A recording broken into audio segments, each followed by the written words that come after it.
Buenas tardes, voy a hacer la presentación del video del caso de los exploradores de caverna, de los hallazgos que identifiqué después de la lectura y de un análisis crítico de esta literatura. Para ello voy a empezar por las posiciones de los jueces y de sus corrientes a la hora de interpretar las leyes, su interpretación jurídica. El juez Trupeni era el presidente del tribunal donde la sentencia dictada en primera instancia subió a revisión. Este juez tenía una posición o se basaba en una corriente filosófica del iuspositivismo. El iuspositivismo tiene como base ceñirse estrictamente a lo legal, a la interpretación taxativa de la ley, no permite interpretaciones subjetivas y separa lo moral y lo ético, los valores o los principios, los separa totalmente de la interpretación jurídica. No permite discusiones, es una posición corriente que se ciñe estrictamente a la normatividad. Puntos a favor es que es una interpretación que permite tener un juez que sea predecible en sus fallos o en sus decisiones, y da estabilidad porque estrictamente se ciñe a la ley. Sin embargo, ¿en qué favorece? En que cuando hay casos que son extremos o excepcionales, no es flexible y no permite tener, digamos, ningún componente moral, ni ético, ni de valores, ni de principios, lo cual puede ser a la hora de algún caso extremo, pues desfavorable. Posteriormente pasamos a la postura del juez Foster. Allí encontré que él era sobre la corriente del iusnaturalismo. El iusnaturalismo es una corriente sobre la interpretación de la jurídica, donde se parte de la preexistencia de unos derechos que son intrínsecos de cada persona y que van por encima incluso son propios del ser humano y no hacen distinción alguna, son atemporales. En ese sentido, el juez Foster se basaba, él decía que la supremacía del instinto natural por la supervivencia era la que debía ser utilizada a la hora de interpretar y juzgar este caso. Aplicar un derecho positivo necesariamente tiene que haber una convivencia en sociedad, y en este caso, cuando los exploradores estaban alejados, no estaban en sociedad, lo cual los llevó a tener un derecho natural que fuera el que primara en su estado y que por el cual debían de ser juzgados. Porque la fuerza coercitiva tenía injerencia porque ellos estaban en ese momento muy alejados del derecho positivo de la comunidad y por tanto primaba su derecho natural. No había sociedad, estado de sociedad civil, y por tanto pues debían de ser juzgados por el iusnaturalismo.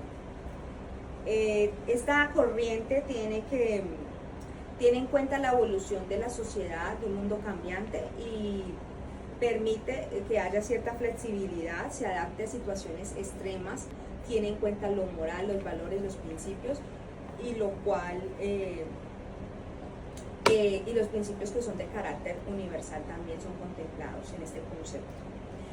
Posteriormente, la postura del juez Tatin, que era una postura donde él tenía dilemas y conflictos en la interpretación, pues no tenía claridad en cuanto al iusnaturalismo y al iuspositivismo. Él tenía indecisión en esas dos corrientes.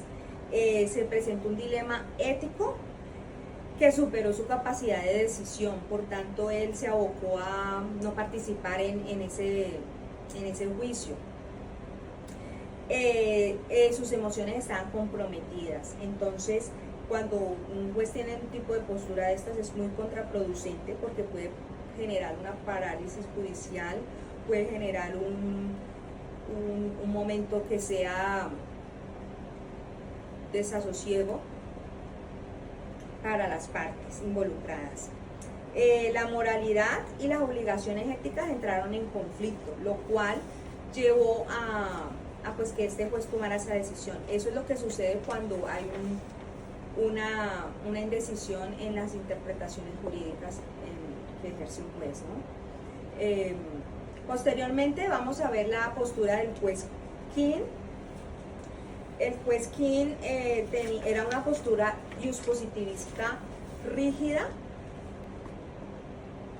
Era una postura rígida, como ya lo dije, o sea, era la misma postura del juez Trupeni, pero mucho más sólida.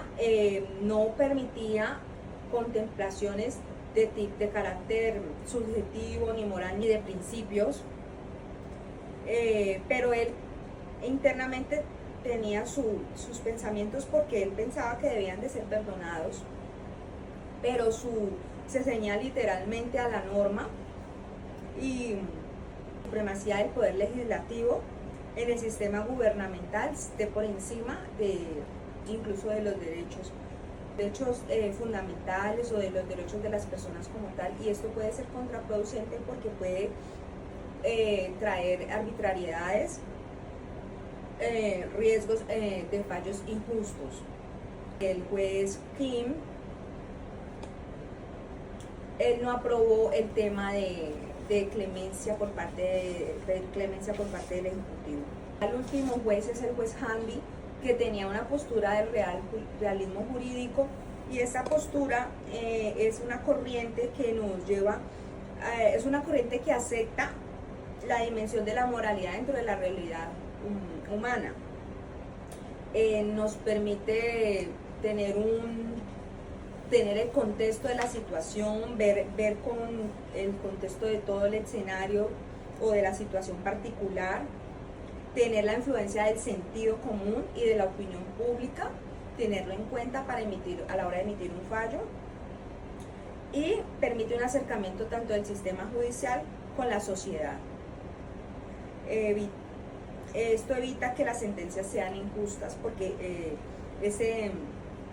la sociedad ejerce una presión para que haya un fallo justo, y por tanto es uno de los puntos también, digamos, a favor. Pero tiene como riesgo que hay conceptos jurídicos subjetivos que pueden poner en juicio la imparcialidad jurídica. Estos son mis hallazgos y lo que interioricé y aprendí dentro del análisis de este texto, y me ayudó mucho a poder comprender estas posturas y estas corrientes filosóficas en la interpretación jurídica y las posturas de cada uno de los jueces, del naturalismo, del positivismo, del realismo jurídico y de la indecisión en algunos casos. Muchas gracias.